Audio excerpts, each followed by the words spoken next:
ကဲကျွန်တော်ရဲ့ဝါသနာတူညီကိုအားလုံးမင်္ဂလာပါအောင်နော်ဒီကိုကမေးထားတာတော့ညီကိုရေးတဲ့ကျက်ဖရဲ့အတောင်ထိပ်မှာတဲ့အတက်လိုမျိုးဂျေကလေးပါတာပေါ့နော်ပါတတ်တယ်ပေါ့နော်အဲ့ဒါဘယ်လိုခေါ်ပါသလဲတဲ့သိပြရစီတဲ့ဘယ်လိုကောင်းကွက်ဆုပ်ကွက်တွေရှိပါသလဲသိပြရစီဟုတ်ကဲ့ပါကိုကြီးအဲ့တော့ကျွန်တော်ဒါလေးကိုတော့ကျွန်တော်သိသလောက်တက်သလောက်လေးကျွန်တော်ပြောပြပေးပါမယ်လို့နော်အတောင်ထိပ်မှာအဲ့လိုမျိုးပါတဲ့ချက်တွေကတော့အဲ့လိုညီကိုပြောသလိုပေါ့နော်ပါတာလေးတွေရှိတယ်ပေါ့ဒီမှာကြီးကျွန်တော်ပြမယ်အနီးကိုက်လေးပြပေးရမလားမသိဘူးဒီမှာလေးဒီမှာပြူးထွက်နေတာဗျာအထွေကောက်ကောက်ချိတ်ချိတ်လေးပေါ့နော်ပြောမယ်လက်သေးချီသေးလို့ပုံစံမျိုးပါပဲဒီမှာလေးဟုတ်လားညီကိုတို့မြင်ရလားမသိဘူးအဲ့လိုမျိုးအဆွဲလေးဂျေကလေးပေါ့နော်ဒီမှာဒီမှာနော်ဖြူဖြူလေးနော်အနေကြားမှာဆိုတော့မြင်ရပါတယ်နော်အဲ့လိုမျိုးပေါ့သိရင်တော့ဒါအတက်ကလေးလို့ပေါ့နော်အဲ့တော့ဘဲညာပါပါတယ်ဒီမှာကြီးဆန်းကြီးလိုက်တာနဲ့မြင်ရပါတယ်ဒီမှာနော်ဟုတ်လာ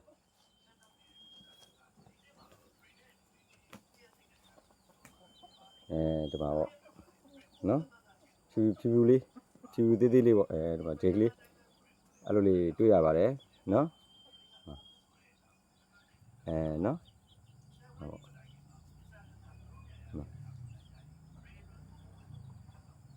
်ဒါလေးပေါ့နော်အဲ့ဒါမျိုးလေးကိုပြောတာနေမှာပါနော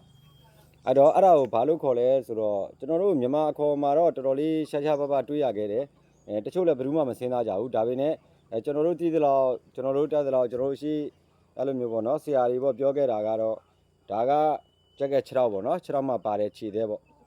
့ဒါကတော့ကြက်ကက်တာလက်ပေါ့နော်အဲ့တော့လက်မောင်းဝဲထိတ်မှာပေါ့ဒီမှာထိတ်မှာသူကဒီလိုတောင်ထိတ်မှာဒီတောင်လေးသေးသေးလေးတောင်စုံးလေးတွေရှိရပေါ့နော်တောင်စုံးပေါ့တောင်စုံးဆိုတာဒီတောင်စုံးလေးပေါ့အဲ့တောင်စုံးလေးမှာတခါတောင်စုံးအတက်ကလေးမှာသူကထပ်ပြီးတော့အဲ့လိုမျိုးအတက်ကလေးပေါက်တာပေါ့နော်သူကလည်းမာတယ်လက်သေးလိုပါပဲအဲ့တော့နော်ဒါကတော့ကျွန်တော်တို့ထူးတော့မဟုတ်ကြက်ကက်လက်သေးလို့ပဲခေါ်ကြတယ်ပေါ့နော်ဒါပေမဲ့အဲ့ဒါကဘယ်သူမှလည်းမေးထားမရှိဘူးနောက်ပြီးတော့ဘယ်သူမှလည်းအရေးမဆိုင်ဘူးဒါကြောင့်မလို့ဒီအခေါ်ကတော်တော်အခေါ်အရဆိုရင်တော့မသိရများတယ်ပေါ့အကိုရဲ့သူ့ရဲ့စိုးကျိုးကောင်းကျိုးကတော့ကျွန်တော်ပြောတာသူကတော့ကောင်းကွက်လည်းရှိတယ်စိုးကွက်လည်းရှိတယ်ဘယ်လိုကောင်းကွက်လည်းရှိတယ်ဆိုတော့သူကတချို့တွေအတောင်ပံနဲ့ရိုက်မိလိုက်လို့ဒီမှာမျက်လုံးကိုဒဲဝင်သွားတာပဲရှိတယ်နော်အဲ့ဒါကြုံမှုတယ်ပေါ့နော်ကျွန်တော်တို့တော့ကြုံမှုတဲ့သူတွေတော့ကြုံမှုလိမ့်မယ်အဲ့ဒါကဒီဆူးနဲ့ထိုးမိတာပေါ့နော်ဆိုလိုတာကဒါကကိုယ့်ရဲ့အားသာချက်ဒါပေမဲ့အဲ့ချက်ပါတဲ့ချက်တွေသူကချက်တိုင်းမပါဘူးလေပါတဲ့ချက်တွေရဲ့အားနဲ့ချက်ကြတော့ပါလဲဆိုတော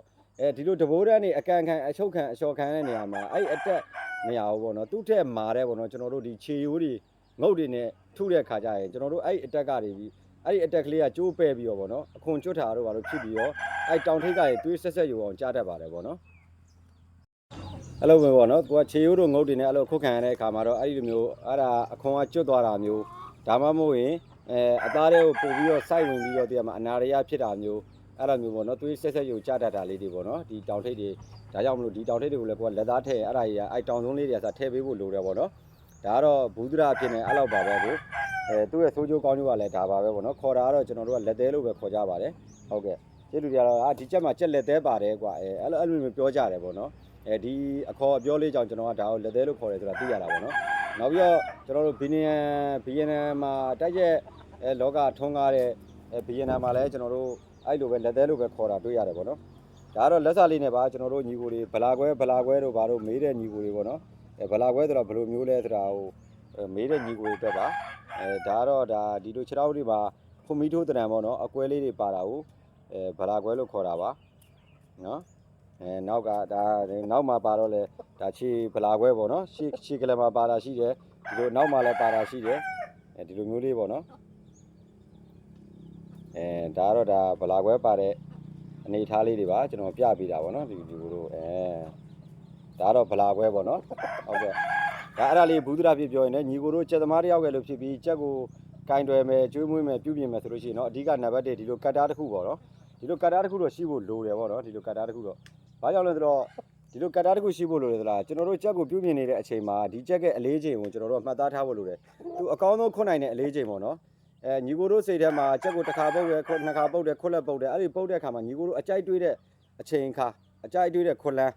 နော်အဲ့ဒီအချိန်ခါမျိုးကိုကျွန်တော်တို့ကကွက်တီရအောင်လို့အစာအကျွေးမွေးအပြင်စင်ပေါ့နော်ဒါတွေကိုကျွန်တော်တို့ကအများနဲ့ဂရုစိုက်ဖို့လိုတယ်ညီကိုတို့ကြိုက်တဲ့ခွလန်ထုတ်ဖို့တဲ့ဝေတန်းကိုပဲမိမိရပြန်ပြီးအသုံးချရင်ညီကိုတို့အဲ့ချက်ကကြက်ခုတ်ပြက်တယ်လို့ဘာလို့မရှိဘူးပေါ့ညီကိုရဲ့ တကယ်လို့ဝိုင်းနေသွားတဲ့အခါမှာပထမတစ်ပတ်လောက်မခုဘူးလို့ဘာလို့ဆိုရင် weight တက်သွားတာမျိုး weight ကျသွားတာမျိုးဒါဖြစ်တတ်ပါတယ်ညီကိုတို့သတိမထားမိလို့ဖြစ်မှာပါအဲ့တော့ဒါလေးကကျွန်တော်တော်တော်များများသိတယ်ဒါပေမဲ့ကျွန်တော်ရဲ့သတိမထားကြဘူးသိရမှာအဲ့လိုမျိုးပေါ့လက်တွေ့ပေါ့နော်ဟိုဆက်ဆက်သိမလုပ်ကြလို့ပါနော်အဲ့ဒါလေးတော့ကျွန်တော်ညီကိုတွေသတိထားပြီးတော့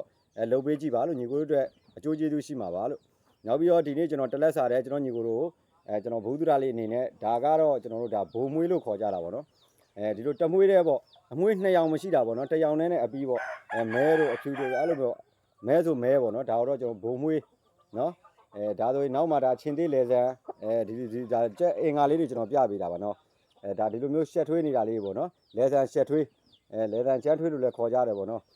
ဒါဟိုကျွန်တော်ကဒီချက်ကောင်းပါလို့ပြောတာမဟုတ်ဘူးနော်ဟိုအင်္ဂါလေးတွေကိုပြောပြတာဒါဘုံမွေးဒီလိုတမွေးတဲ့အမွေးအသွေးအယောင်တမွေးတဲ့မပူတာဘူးပေါ့နော်အလုံးအကျုံ2မွေးတဲ့မပူတာဘုံမွေးလို့ခေါ်တယ်နော်ဒါဘူးသရာဖြစ်ကျွန်တော်ညီ